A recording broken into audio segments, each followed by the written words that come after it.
Some new equipment balance changes are coming to Clash of Clans, and in today's video we're going to be breaking down each of these changes and telling you how this could affect your ore and equipment use in the future. Now just as a heads up, all of these equipment changes are going to be coming in February, so there's still going to be a few weeks before we see these changes in game. Let's start with the nerfs first, since that's the most scariest part for players. The fireball radius is going to get its last increase at level 24 instead of level 28. So before at level 23, for example, it would be a full radius, but with the change it is not until level 24. Now the max radius is still the same, but the reason for this change is actually so that in hard mode, where equipment levels are capped, there will be a better competitive scene because the fireball was too strong. This means that if you're an everyday player, this change is almost negligible if you were planning on maxing out your fireball anyways. Next up we have the earthquake boots, which are receiving a pretty decent nerf.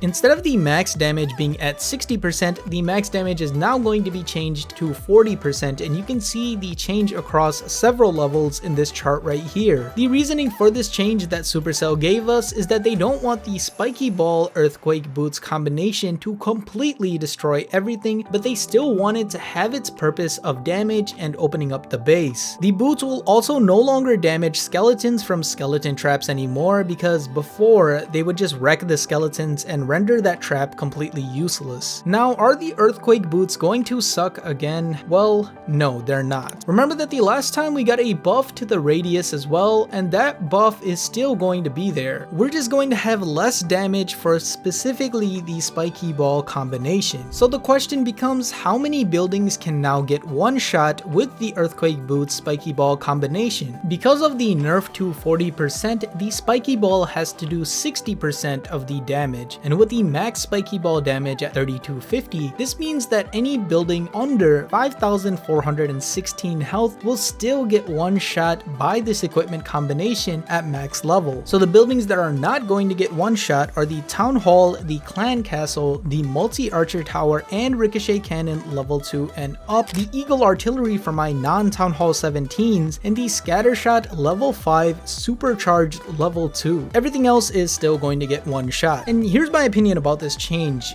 Yeah, it stinks that we have something that's not as powerful as it once was, but I think overall it is a pretty good change. The earthquake boots were literally so good that people would just forego epic equipment in Clash of Clans just to use the earthquake boots, even though it was a common. Plus, this nerf doesn't even make them bad, it just makes them more balanced and still very useful, so I'm a fan of this change. Next on our list we have a nerf to one of the most popular pieces of equipment currently, the Electro boots. The boots are getting a self-healing as well as an aura damage nerf, so the self-healing at max level is going from 60 to 45 and the aura damage 250 to 200. But here's the thing guys, this nerf had to happen because Supercell even said that this quickly became the most used piece of equipment in Clash of Clans. But there's more to it because the invisibility spell is also receiving a nerf, and you guys can see the exact numbers in this chart right here if you are interested. At a max level, it is going from 4.5 seconds to 4.25 seconds. Now clearly this is a nerf to the Spirit Walk strategy that has become really popular recently, but the question is, how big of a nerf is it? Well, as you guys can see in the background, I tested this out in the dev build, and even though I don't have a lot of experience using the Spirit Walk, I was able to get 15 to 20% of damage off the base and still develop a good funnel. So yeah, it is weaker, but it is still powerful at the same time. I think it is going to require a little bit more skill to use because you need to time the invisibility and things like that better, but it is more than a viable strat. Overall, I think the nerfs are really fair, and I'm excited to see what you guys think about it when you can finally experience it in a few weeks. But not everything is negative in this balance update, so let's go ahead and see what type of buffs we're getting. Starting with the Vamp Stache. Now I know there is a loyal fan base for this piece of equipment. In fact, I made a short about the 5 worst equipment that got 900,000 views, and the Vamp Stache was on that list, and I was getting absolutely demolished in the comments, and people were really loyal standing up for the Vamp Stache. But it looks like Supercell agrees that it needed a buff because it was getting overshadowed by other pieces of epic equipment. To address this, the Vamp Stache is getting a huge DPS increase, so much so that at the max level it's going from 68 to 120. Because the Vamp Stache is also increasing attack speed and health from its usual effects, this is a significant buff. A Max King has a DPS of 643, so adding 120 is a nice bit of boost. And honestly, using this equipment in the dev build, I have to say it feels a lot smoother now because the King is able to clean up those outside buildings a lot quicker, and I think this was one of the prime uses of this equipment. So for my Vamp Stache lovers, I'm not trying to say I told you so, I'm trying to tell you to celebrate, because the Vamp Stache is literally better in all of the ways that it was being used. And with the Earthquake Boots nerf too, it's going to be really interesting to see what players opt to use in air attacks between the Vamp Stache and the Earthquake Boots. Next up on the buff list, we have the Archer and the Barbarian Puppet, which are getting a 10% boost across almost all levels for their passive buffs on their heroes. Now, these equipment aren't meant to be end game equipment, even Supercell calls them starter equipment, but the hope is that with this change, they will be a little bit less underwhelming than they have been, especially for players who are new or for newer accounts. Moving on, we have two last buffs that we need to talk about. First off, the Life Gem is receiving a 10% boost to its passive hero stats, but also a really generous increase to its max HP increase. Supercell says that this equipment has been lagging behind and they want to make it more viable with some of the heavier armies. I like this change because before the max HP increase was 870, and for example with something like the Thrower, that's not that much HP and I don't think it is as effective. Now troops that are a little bit tankier can get 180 more HP by using the Life Gem, and I think this is going to help its use out quite a bit. Furthermore, this is going to give you a lot more HP on your balloon. In fact, it will almost double your HP on a balloon in Lalo now. So if you're running a Lalo attack, it might be worth experimenting using the Life Gem because they're going to be super tanky, almost twice the health of a normal balloon. Overall, good change, one that was needed in my opinion. And the last buff is the Royal Gem. The Royal Gem is getting a buff to its passive stats, and guys, it is no small increase. The DPS is going from 105 to 120, which isn't that bad, but the HP increase is going from 380 to 570, which is a pretty decent amount. The reasoning for this is that the Royal Gem was getting a pretty bad usage rate, and even though it's a common, it shouldn't be that bad. I don't think this is going to make the Royal Gem meta or anything. I think it's decent for players who don't have epic equipment or for starter accounts who just don't have that many pieces of equipment in general. And a quick note on the Lavaloon Puppet, which Supercell has actually addressed in a way. As you've noticed, I didn't mention the Lavaloon Puppet before, which means it is not going to get buffed, and the reasoning for this is that Supercell thinks that the puppet can actually be pretty strong, especially in some dragon attacks, and that a lot of players just don't have levels on the puppet yet to notice that effect. This is crazy considering the amount of hate that I received for the Lavaloon Puppet that I made, but in all seriousness, I think that the Lavaloon Puppet is strong at certain town halls and not others, and because of that, it's really hard to balance. Despite this, Supercell has said that they're going to keep an eye on the Lavaloon Puppet, and players really feel that, you know, it's not that good, or if the usage rates does not go up, maybe we might see a buff in the future. Now that's it for the changes, but most of you are probably wondering right now whether or not you should start or stop investing into certain pieces of equipment. And here's my take upon using these in the dev build. I still feel like the Earthquake Boots and the Electro Boots are more than viable options, they're just not as oppressive as they were. If you're a player who's had success using these pieces of equipment and you've invested your ores into it, I wouldn't feel like this is a waste of your ores. I still think they're really going to be good, and you guys will have some success with it in the future too. When it comes to the buffs, most of them were just making some of these pieces of equipment more viable to use, but I don't think any of the mentioned pieces of equipment are actually going to become meta. The greatest potential is with the Vamp Stache on air attacks, as it'll clean up on the outside a lot faster. But other than that, I wouldn't change up my strategies too much, and I wouldn't feel bad about wasting the ores that you guys already invested. What I would feel bad about though is if you made mistakes during the streak event because you didn't know the ins and outs of this rare and often buggy event, which is why you need to watch this video right here where I break down the ins and outs of this event and whether or not you should be spending gems as well as your time during this event regardless of your town hall level.